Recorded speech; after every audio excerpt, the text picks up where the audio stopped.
Hi, welcome to 2020 Tasty Treats. We're doing a sampler at the moment. We've got 20 different blocks and we're doing all these slightly different blocks that are all fitting in within a pear. So this is the pear sampler. So there's a picture up here of all 20 pears. I've used two different greens for my pears. I thought I'd alternate them throughout the quilt.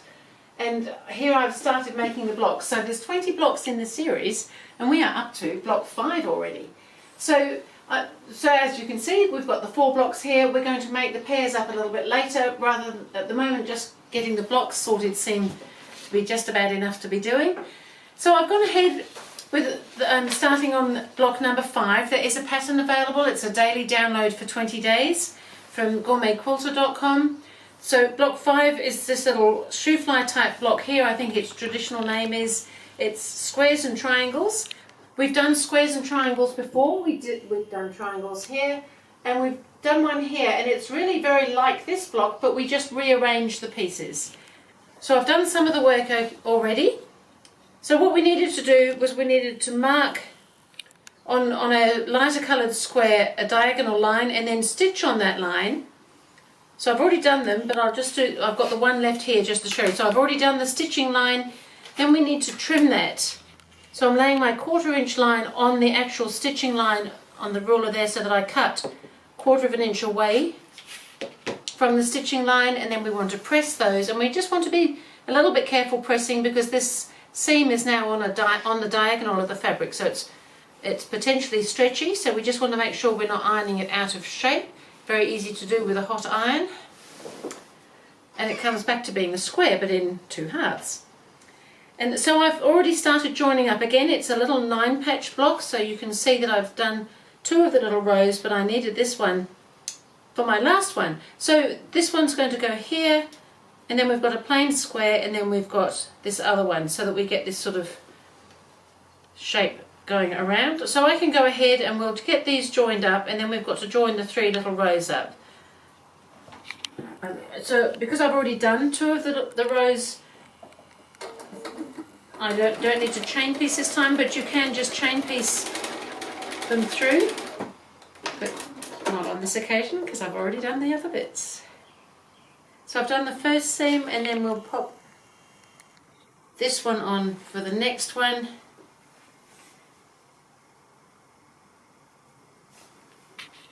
These blocks are just delicious. I love the little blocks.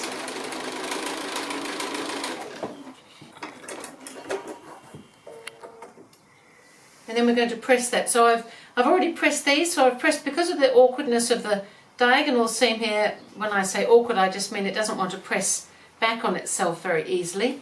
So I've pressed those into the square in between, because we want these seams to nestle where they meet. So because I've done that on this piece here, I've pressed the seam out to the outside square, so that where they meet, they will all nestle. And now we just need to join these up. And then when we've joined those up, we've got our surround to put on. So I might go ahead. It's fairly straightforward. It's very similar to other things that we've been doing. And I'll come back and show you when I'm a little bit nearer completing the block. So I'm just sewing the last side of the surround on. I've got my little block all together. The surround's all prepared. We did all that in block number 1.